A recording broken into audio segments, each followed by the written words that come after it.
Welcome to This Just In, the show bringing you the latest advancements in healthcare, strategy, innovation, and public policy. And now, for the fastest voice in healthcare, here's your host, Justin Barnes.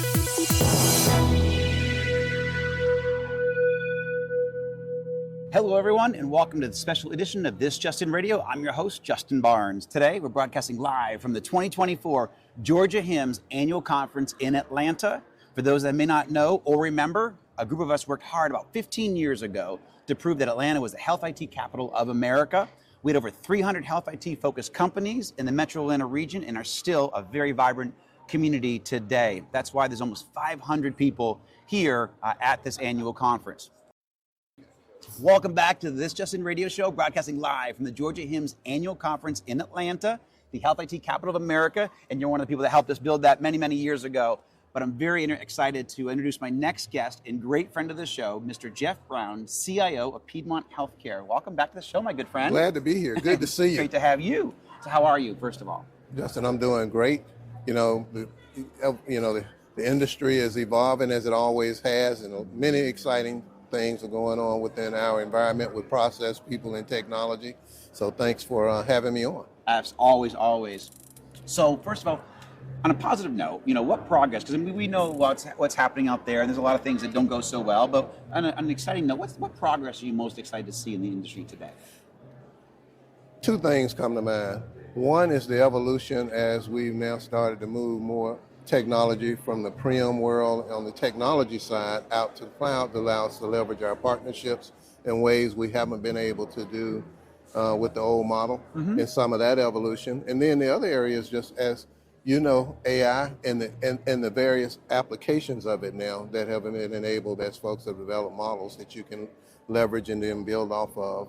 And really with the goal of enhancing patient care services, looking at ways to engage with your customers more effectively, and in fact, allowing the technology to do things that in the past people needed to perform. And what we found through our surveys, they like the responses that come out of those environments, even more so, much more personable than sometimes our people messages. So again, just that technology, I think are the two big things that stick out to me. So diving in a little bit deeper there, because that's exciting to hear.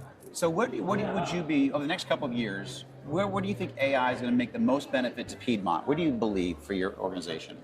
I believe that it will take, I believe that the processes that people needed to perform, we're now able to allow AI to sort of summarize it. A good example of that were notes, right? People were submitting information, sending verbal messages and so forth. AI can now take that, and where a person needed to go and edit it all, now it will do it, and maybe you just review it and make a change and move on to the next. So we're able to get respond more timely to messages from patients and some of our providers and so forth.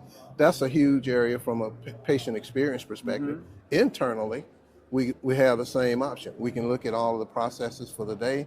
We can summarize the buckets we want them in, and instead of someone having to independently slice those and out, we can have it put it in 3 buckets and have somebody cut half the time out of work that they were having to do that was mundane. That's excellent. So eliminating that has been a big part of satisfaction, and we're early in this game, as you know. Absolutely, very cool. So what trends in healthcare or digital health are you most excited to see out there? And we talk a bit about AI, but anything else that you see out there that people should keep an eye on? I would say I'm very excited about the collaboration that we're seeing, out in the vendor community. Now, in the old days, you would have to work with specific partners, and there weren't interfaces or APIs that you could connect to allow you to look at the best products and services in the marketplace.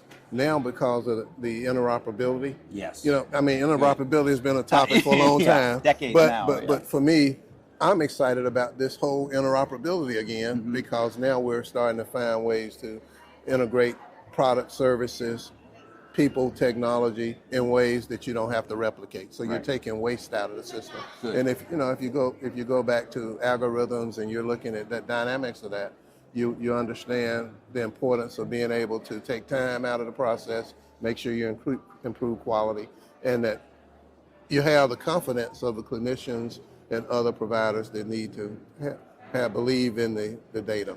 Right. And you've been doing, so actually, on a separate note, I mean, how long have you been CIO at Piedmont? 10 years now. That's a long time for a CIO. That's impressive. That's got to be in the top tier of America by far, of longevity of a CIO. So, you're doing obviously something right and amazing, my friend. Thank you. So, even with some of your CIO peers, or giving some guidance to people out there, what would be a few best practices? So you talk about interoperability, but what would be a few best practices that you would share with them? Say, hey, look out for this, or your health system can successfully navigate some of these changes and evolutions with this. What best practices or key strategies would you offer to them? I would say don't get away from the core. Always spend time looking at ways to improve quality, safety, service in your organization. We're in the people business, we're in the care business, and the folks that are going to win out in that are people that are doing it the best. Best outcomes. If you and I were to have, one example, if you and I were to have a need for a cardiac experience, we're informed consumers. We're going to pick a organization, and we're going to pick a physician that has probably not done this first one on us, right? Right, yeah. So again, being able to share information and make sure you're keeping up with the quality metrics. I would say that the other area, and I'm really excited about this area as well, is this whole area of collaboration. You're starting to see, again, being able to share best practices, implement that in ways that really are taking time out of a nurse or a physician's schedule so they can actually practice on what they went to school to learn, and that's on the patient. And you're able to now take an example of that would be documentation. You're listening to ambient speak. They look at it, they review it, they're able to get that out, and you have much more accurate data to share when you go downstream with things like getting the bills paid. So at the end of the day, healthcare is, we have all the people, but no money, no mission. So you've got to make sure that you get the services complete, you get paid for the services that are delivered, and to keep the ecosystem moving. And so you're still going back to basic fundamentals. It's just more advanced now. But you have to keep track of what is the business, how does it work, how do you capture the data from it, how do you present it in a way that payers need to understand, and how do you eliminate gaps in those processes so that the train just continues to run, and it's still fundamentally the same. It's just that we are in a much more advanced state than we were 20 years ago, 10 years ago, 5 years ago, and today, many new frontiers. So, I know you interview a lot of us, but to me, that's all exciting because it's continuing to evolve in better ways than we probably could have ever imagined 10 or 20 years ago. Well, and you're also leading that. It doesn't happen for everybody, but you happen to be a great leader, Geoff. But I now give you guys props because you probably, I've never said this in my life, but I think Piedmont probably added 15 years onto my life. When we were selling Greenway, I was working a lot. We took a company public. I was very just intense, traveling a lot of public speaking, a lot of running a business. And I came across, was it Dr. Cohen, Mark Cohen in your cardiology? Oh, yes. He's Loved still there. Him. Okay, so he said, Justin, he saw that I was doing a lot. And I forget even how we came across each other, just in our worlds in Atlanta. He said, come in for just come in for a physical, just come on in. And he put me through mini executive physical for my heart. And he put me on the treadmill and all this kind of stuff and breathing. And he said, you're in great shape, but you've got to really take care of yourself for the next 20, 30 years. That changed my life. So that was in probably 2011, 2012. And so, and so with what Dr. Cohen did, I don't even know I ever told him that. I always told him I was grateful for him. But that was a big thing because I changed my lifestyle completely. I probably lost 25 pounds at that point. I started working out almost every single day or every other day. So that one visit into Piedmont, again, probably added 10 to 15 years onto my life. Well, I will tell you what, if you can document what you did, I am going to subscribe to it. Amen. Good. Well, I can't believe I have not said Dr. Cohen's name probably in 10 years. Wow. But I was trying to think of, as you're talking, like I had a great cardiology experience at Piedmont. So anyhow, a little digression, but all good. Dr. Cohen was a chief medical officer for a number of years as well. Yeah. That's probably when I came across him, actually, when he was doing that. And he also had his hand in the cardiology side, but also running your technology infrastructure, and medical innovation. So, So now thinking ahead a little bit, I know it's a hard question because healthcare evolves quickly, but doesn't evolve quickly. It's kind of both. What do you think we need to be ready to navigate in 2 to 3 years from now? What are you thinking about, for your health system, for Piedmont, and in 2 to 3 years from now? Set yourself up for the best. I believe you're going to continue to see the AI models introduce new technology that can enable activity within the patient care arena. I think you're going to start to see the convergence of analytics matched up with operational activity, and you'll start to see the analytics instead of it being in the core application that you're running. So your EMR, your EHR, your patient revenue cycle systems, you'll start to look at some dynamics that are metrics driven within your organization, and those indicators will help drive activity and move resource management around the organization, as opposed to right now people looking at things, evaluating and the delays associated with making those moves. They're automatically happen and be communicated across the organization electronically, so that you can enable those changes quicker, bring better services. If there's a shortage here, you can reallocate resources in a more dynamic fashion. And so I'm looking forward to some of that advanced technology, much like you've seen in the airline industry. Right. One time it was all about, process, and now they can anticipate when this part would wear out. Maybe we restock a certain way, supply chain, making sure that you're managing your supplies in a way that you have just in time, but also not waiting on somebody to go count and do and access and document. It'll automatically be done, and automation will happen around when you get to this point. It automatically triggers 10 steps that allows the supply chain to work more efficiently. So I'm excited about that because of where the technology has come. Right. And now the confidence people have in it. If you were to go have a conversation about data, data integrity, you'll put people asleep, right? Right. I mean, I get excited about it, but Yeah, so do I. but now when you talk about how does it make you do your job better, how does it allow you to do 5 or 10 more procedures a day? How does it make sure that you're consistent with your protocols that you're applying? And if there's an outlier, trigger it right at the time of service. All of those things bring about consistent process, quality, and it enables people to do what you really need them to do, and that is to follow the model. And so excited about all of that. Yeah, no, you just did a great job, Geoff, just kind of summarizing so people talk about AI, but you just talked about why we should be excited about AI, how it should make us a much more effective, much more efficient healthcare system. But you gave it, very specific examples. Because I agree, when we talk about, we never quite know where it's going to come in or how it's going to help, but you just walked through some real specific examples of how us as patients, and then also running the healthcare system, the efficiency. When you create more efficiency, hopefully we're really stabilizing the rate of the healthcare cost growth. I mean, I don't think we're ever going to spend less money in healthcare, but if we can at least stabilize the rate it's growing, then that's great. And that's what we actually get with AI. Mr. Geoff Brown, thank you so much, my good friend. My pleasure, pleasure. Justice. It's my pleasure. Thank you. Always. We'll have you back soon. Thank you. All Take care. Have a great rest of your conference. Welcome back to This Justin Radio Show, broadcasting live from the Georgia HIMSS Annual Conference in Atlanta, the health IT capital of America. Very excited to introduce my next guest and current HIMSS president. Is that correct? Yes, sir. Yes, and Senior Vice President, Chief Information Officer for Northeast Georgia Health System, Chris Paravate. Welcome to the show, my friend. Thank you. I appreciate it. Thanks Great for to have having you. me. You got it. So first of all, how are you? How was your summer? Oh my gosh, we've had a great time. We have a new grandbaby who's 9 months old next week, and so just a great adventure. Very cool. Awesome. Are they here in Georgia? They are. My daughter lives about 20 minutes from us. Okay. And my wife is convinced that we're going to move closer. Oh, wow. So this is going to be a costly grandchild. Yes, it is. Good for you. Good for you. So obviously, I heard your opening remarks this morning. Thank you for that. What are you most excited about? Before we kind of dive into the industry stuff, what are you most excited about for the Georgia HIMSS Annual Conference here?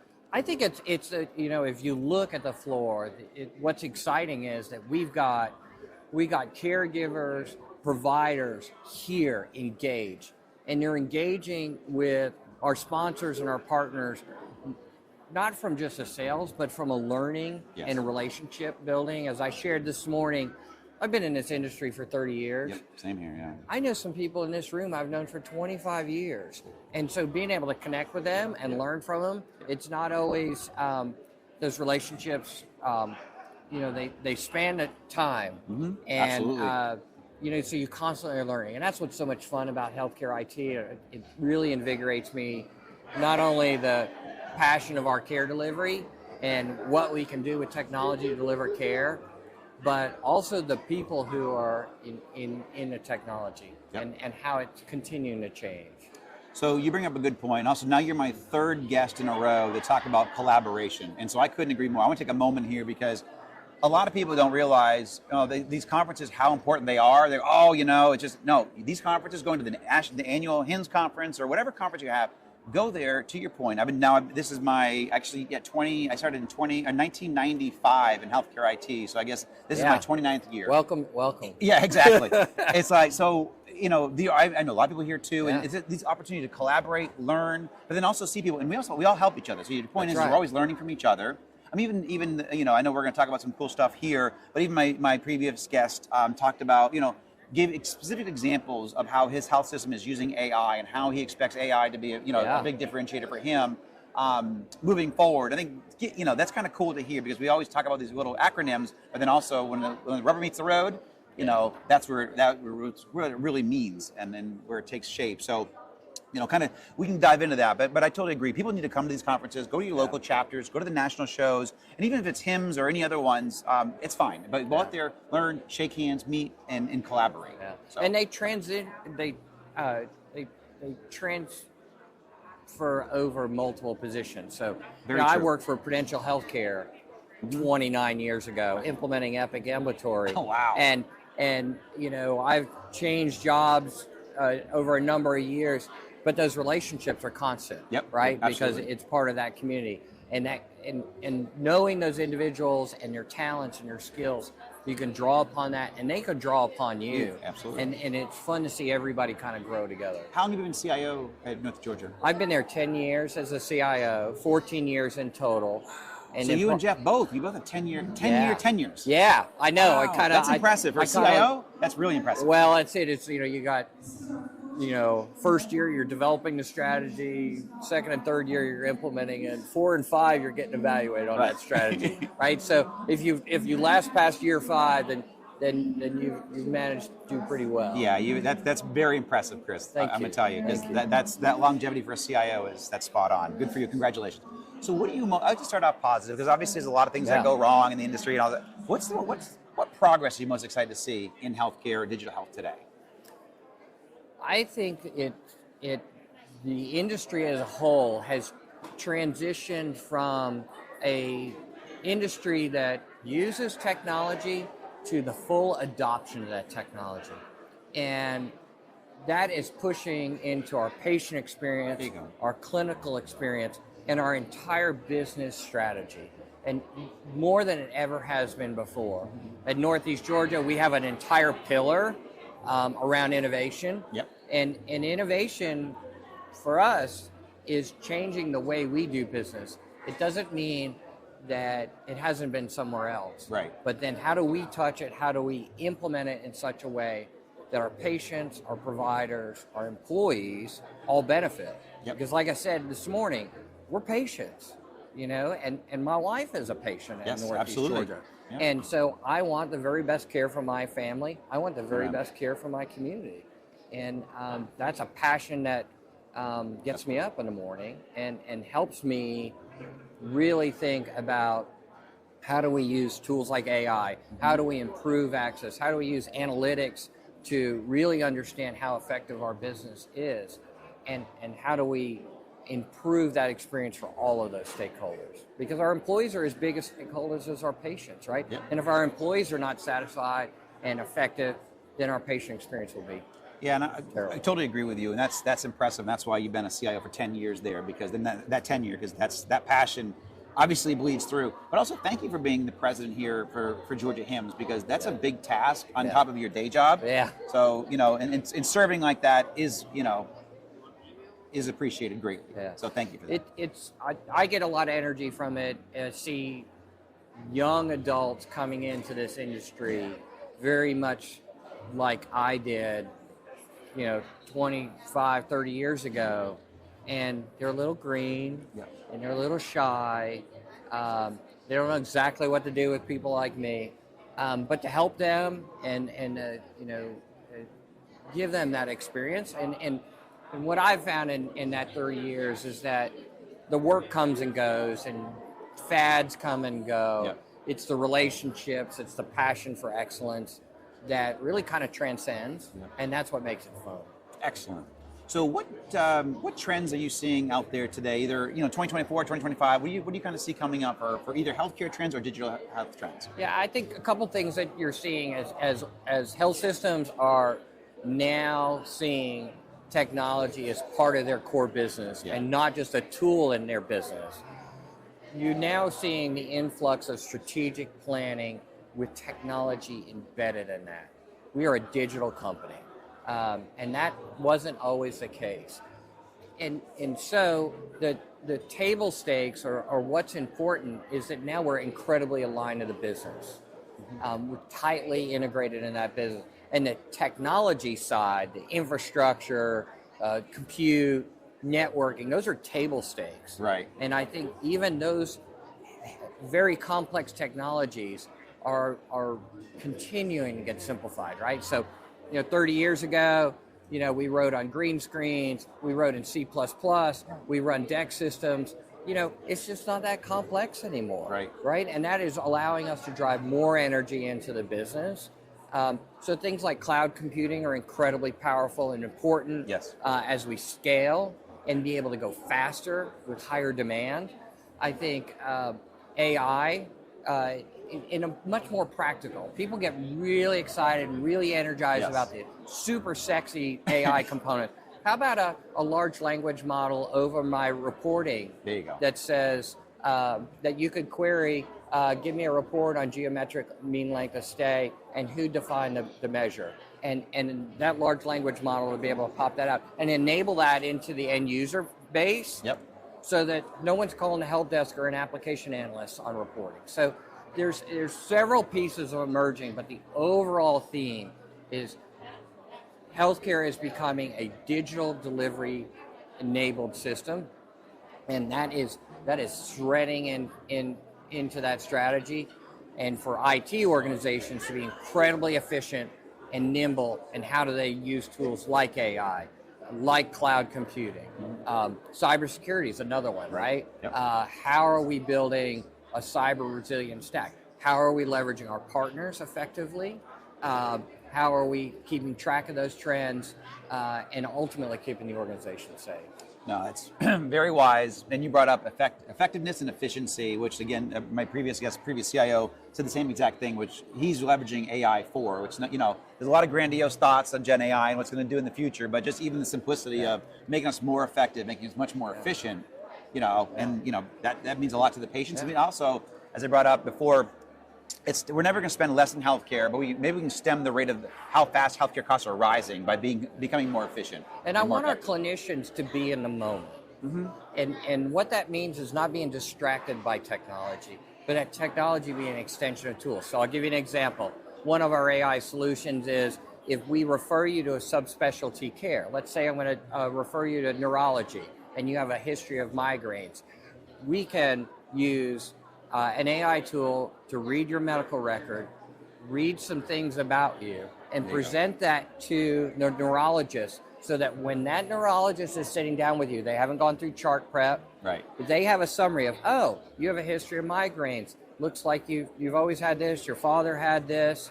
Oh, I see that recently you moved. That probably put some stress on your life. Tell me about what's going on. And so that provider can be in the moment with that relationship with a patient and not distracted by, let me look in the EMR, let me figure out what's going on, what's the story, and all those things. I can see what tests, what things are relevant in that moment. And the same thing in the emergency room.